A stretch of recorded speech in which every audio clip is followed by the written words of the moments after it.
ela passou a ser muito mais política do que cristã. Muito mais humana do que espiritual, carnal do que espiritual. Porque o interesse dela, como de muitos nesta época agora, é o de não chocar. É de não tornar perplexo aquele que diverge do conceito dessa fé. Por isso se recriou e se editou e reeditou um outro Jesus. Mais pacífico, harmonizado, relacional. Um Jesus mais de prioridade com o bom senso, abrindo mão da centralização para politizar a sua relação. Mas será que Jesus é isso mesmo? Não. Porque tu és morno. Vomitar-te-ei da minha boca para fora. Porque você oculta a tua identidade cristã e a doutrina que Jesus ensina, na hora que não te convém ser cristão, mas ser um político. Será isso que a igreja de Laodiceia sofria? Ela não conseguia ser integral, ela era parcial, porque ela queria o renome. Laodiceia era um centro bancário, era a maior metrópole da Ásia, é o que seria São Paulo hoje. Era por onde passava o dinheiro, era onde ficava o dinheiro.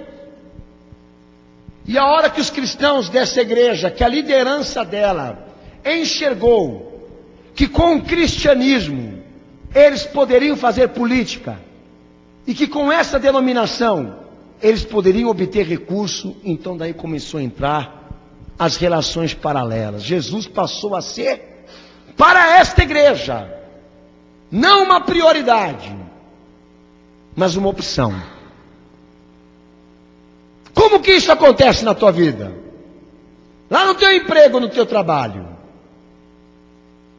Você é uma pessoa cristã absoluta? Ou quando você se vê arriscado, você oculta essa identidade? Em qualquer tipo de conversa, de confrontamento de ideias, em qualquer momento ali, no teu trabalho, que se discute ali pensamento, opiniões, o que você faz? De cara e de imediato você diz o que a fé te ensina, ou você se cala e se consente para não ter conflito com pessoas? E admitir o que mais agora é moda: o respeito por aquele que diverge. A lei da mordaça.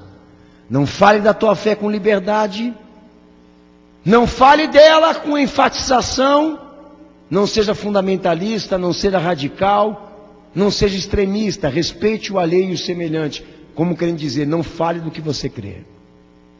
E nós sabemos que a única coisa que implica neste mundo, a não ser o mundo, é a Bíblia Sagrada. E é onde entra a realidade da Laodiceia. Para se estabelecer e se promover, ela precisou ocultar a sua identidade. Criar uma forma de ser cristã sem chocar, sem escandalizar. Jesus vai a ela e diz a ela o quê? Isso aí é duplo ânimo, é dupla personalidade. Aqui dentro desse ambiente você louva, você adora, você é tudo. Você sai por aquela porta ali, você muda de identidade. Você prioriza muito mais a relação com o próximo e o paralelo do que a tua comunhão com Cristo, para não se prejudicar, para progredir, para obter interesse e benefícios. Você não é integralmente de Jesus, você é parcial. Jesus, descontente com ela, diz para ela: eu vou te vomitar. Era melhor que você fosse fria do que ser isso que você é agora. Era melhor você ser quente, diríamos, em um estado definido, frio ou quente, do que ser isso aí, ó. Porque você não tem caráter. Você não tem personalidade. As pessoas necessitam saber o que você é. As pessoas precisam saber o que você pensa e o que você acredita. Mas como cristão, quando elas chegam, quando elas vão até você, elas escutam de você o que o mundo também na verdade pensa. Jesus, quando foi falar desse estado parcial, ele falou: isso aí é um sal que não salga. Isso aí é um sal insípido. Seja sal que salga. Seja luz nas trevas. Crie uma distinção. Crie uma separação entre o que serve e o que não serve. Entre aquilo que está oculto e aquilo que está revelado. Porque o dia que você, nesta terra, criar esta personalidade que Laodiceia vivia naquele momento, você passa lá no céu a ser um terror. Você passa a ser um escândalo para Deus, por mais que você não seja entre os homens. Eu vou te dar um exemplo aqui, ministerialmente. Humanamente é isso aí. E ministerialmente, pastor, Laodiceia, liderança, como que eles se comportavam na sua época? Como as igrejas se comportam hoje? Se eles estão no Estado, eles são do Estado. Se eles estão entre os cristãos, eles são cristãos. Se eles estão no meio dos católicos, eles são ecumênicos. Na verdade, você não sabe o que eles são. A igreja virou um palanque de coalizão política. Virou um palanque declarado de políticos usando denominações cristãs para estabelecer o quê? O Estado. Para privilegiar ideologias. E a igreja dando púlpito para isso. E aqueles que estão dentro dela permitindo que isso aconteça. Sabe o que é isso daí? Uma sociedade paralela. Igreja e Estado, aonde existem divergências de objetivos e pensamentos e opiniões, até de constituição. Porque a nossa é a fé, a deles é a do homem. Mas eles se unem. E por que eles se unem, pastor Daniel? Porque esta política aí beneficia os dois lados. Do Estado, eles ganham o voto. A igreja, o poder, o dinheiro. Laodiceia era isso. Hoje um irmão mandou um link para mim de um pastor da igreja batista, se eu não me engano é batista,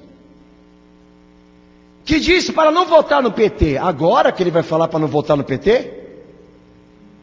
Depois de um século, o que ele acordou agora? É a regra de 3 que outro dia eu escutei. Primeiro eles criam um problema. Depois eles divulgam um problema. E depois eles dão a solução para o problema. É mais ou menos. Primeiro eles alimentaram um dragão, fizeram ele crescer. Divulgaram ele.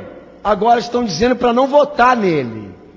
E vai crescer aquele movimento moralista, de pastores dizendo, nós não aceitamos o aborto, não aceitamos a homossexualidade, não aceitamos estas leis que o PT está querendo tornar constitucional. Mas senhores, pastores votaram neles. No começo desse governo, eles foram lá, jantaram, almoçaram, sentaram na mesa, beijaram, se pactuaram, disseram que era lindo, maravilhoso. Agora, que a sujeira está vindo para fora, que este governo está deixando claro qual é o pensamento dele acerca da política que ele vai exercer neste país. Eles precisam falar alguma coisa para a igreja. E vão falar do quê? de moralidades. Nem sempre no teor da moralidade tem uma verdade. E nós falamos disso aqui. Não adianta você ser uma pessoa moralmente enquadrada, mas que mantém sociedades paralelas e comprometidas. Não adianta você ser moralmente ético, mas andar de mão dada com o diabo. Vai ler Romanos capítulo 1, 32. O digno de morte não é só aquele que pratica, filho. O digno da morte é aquele que consente. E quem se cala consente. E se nesse exato momento nós estamos servindo a este Deus e a este Jesus, debaixo de uma dupla personalidade, por quê? Porque nós aqui na igreja somos dele, mas no mundo nos mantemos relacionados, sociáveis, ligados a estas obras infrutuosas das trevas, para que nós não sejamos perseguidos, odiados, mas progredimos, avancemos. Se você adotou o princípio do diálogo com a divergência, você é uma Laodiceia. Eu vim te dizer isso aqui hoje. Doutrinariamente você não é enfático, você não tem caráter. Doutrinariamente você não está formado, você não identifica, você não proclama, você não manifesta. O que você faz? Você só fala dele a hora que interessa. Você só é dele a hora que você não vai se expor e nem ser prejudicado. A hora que precisa ser dele, você não é. Na hora das decisões, na hora do evangelismo, na hora do anúncio, na hora da pregação, da decisão, você não é.